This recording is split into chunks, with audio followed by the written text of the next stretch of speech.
Hello, my name is Father Tighe, and this is our 85th segment of our journey of faith in the light of the cross, and we finally get to Matthew's Gospel. And if we look up on the screen, we see the theme of this segment. Matthew was a Jewish believer, very Jewish, in deep conflict with the Pharisees who were about to excommunicate Jewish believers in Jesus the Nazarene. He begins his Gospel with recorded Bible facts about David's origins, which make no sense in the light of the second law. The second law is Juda-Onan. And this second law guided the Pharisees. They were making all their decisions, and it made no sense. But the same facts could easily be reconciled in the light of the cross. So Matthew is bringing up things about David and Jesus that make no sense in the light of Deuteronomy, but they make a lot of sense in the light of the cross. We go to the next screen. Why is David so important? David won Jerusalem from the Jebusites. All the time they were in the promised land, they could never conquer the city on a hill. This new capital united the northern tribes with Judah. Jerusalem is just north of the Judean territory in the land of Benjamin, which is one of the 10 northern tribes. And so you have the 11 tribes come together and the Levites surround them to make the 12. David then rescued the ark and brought it to Jerusalem from the Philistines to solidify the oneness in one God. So it becomes the holy place. Nathan then anoints David as the anointed of God. The anointed means Messiah in Hebrew and Christ in Greek. And we are Christians because we're the anointed ones. We go on to the next screen. Each Jew is born a child of light. What does that mean? For each child learns his family tree. I want to know where I come from, who I am. Its origins. Thus, we go back into Jesus' origins, which they did in all the children of that time. A family record of Jesus Christ, son of David and son of Abraham. Abraham was the father of Isaac. Isaac was the father of Jacob. And Jacob was the father of Judah and the 11 brothers. When we say the 4 patriarchs, we usually say Abraham, Isaac, Jacob, and Joseph. Joseph is slighted here in favor of Judah, the father of David. Judah fathered Perez by Tamar, their mother. Now this is important. We put Tamar here, we got to go into that.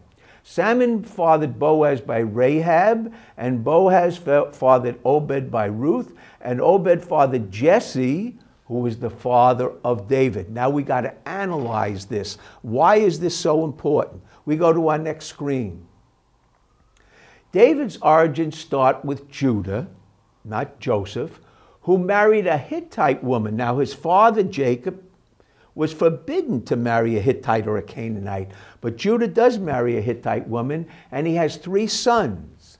Er, the first son, married Tamar, this Hittite woman also. But Er dies, so Judah's second son, Onan, was supposed to give life and support children for Tamar. But he spills his seed and squanders his life-giving power, his gifts.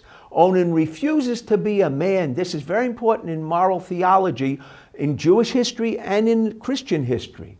He dies. Judah fears giving the 3rd son, for he might die also.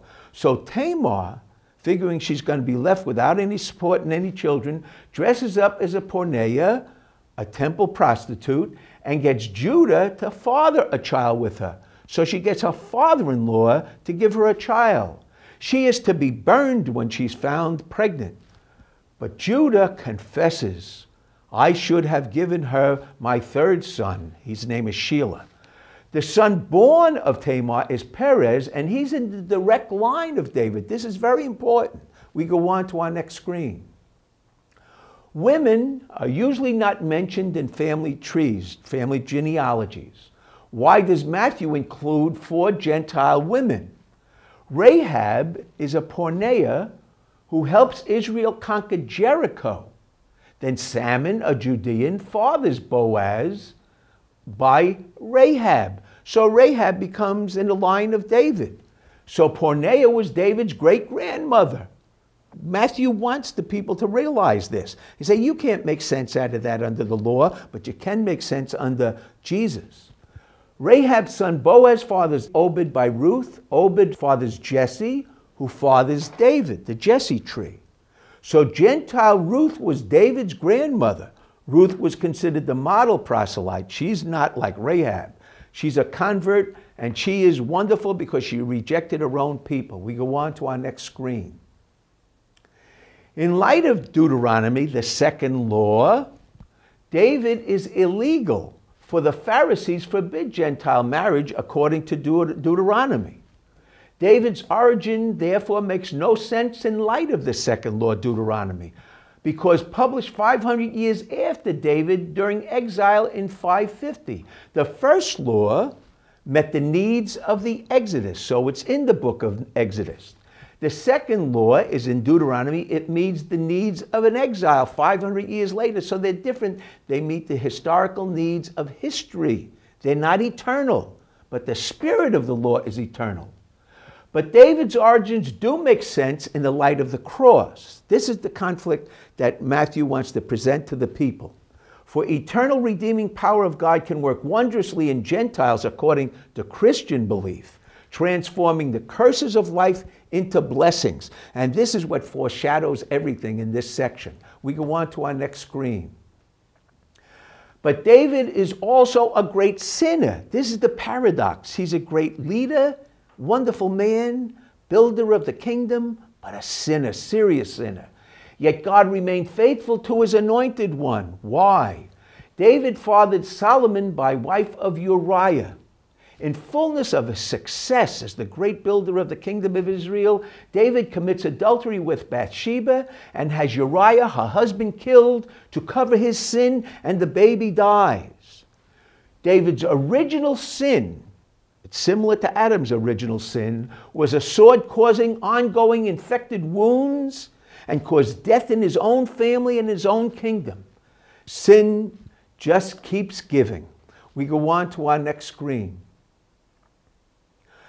Number one, Amnon, David's firstborn, seeing that kings, his father, took Bathsheba, get what they want, he rapes his half-sister Tamar.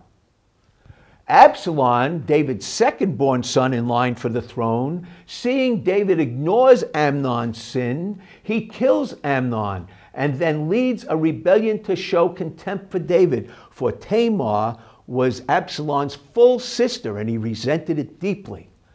Joab kills Absalom and puts down the rebellion. The kingdom is divided, many die. David, in guilt, hides in his room crying out, "Absalom, Absalom, my son Absalom." He realizes it was the original sin he had with Bathsheba that causes all this damage and death in his family, and now he's lamenting Absalom. He's totally confused and overwhelmed, and we go to our next screen. And we see here that Joab blasts David for favoring that no good son of his, who the troops fought bravely to conquer. They risked their lives for David. So David does repent. And David becomes famous because he's the author of all the Psalms, all the prayers, and mostly his lament for God's forgiveness. And we have the beautiful De Profundis, out of the depths. Out of the depths I cry to you, O Lord. O Lord, hear my voice. O let your ears be attentive to my voice in its pleading. These are very rich in the Jewish tradition, prayers of God and longing for God to rescue them from their own sins as well as the sins of the world. We go on to our next screen and we review. Matthew was a Jewish believer in deep conflict with the Pharisees who were about to excommunicate the believers. He begins his gospel with recorded Bible facts about David's origins, which make no sense in light of the second law that guided the Pharisees. But the same facts could easily be reconciled in the light of the cross, and that's what Matthew wants the people of his own time to know, but you to know. And I hope you feel the depths of the pain that Jesus' family comes through in order for him to reveal the resurrection. Thank you so much for joining us for this 85th segment of our journey of faith in the light of the cross.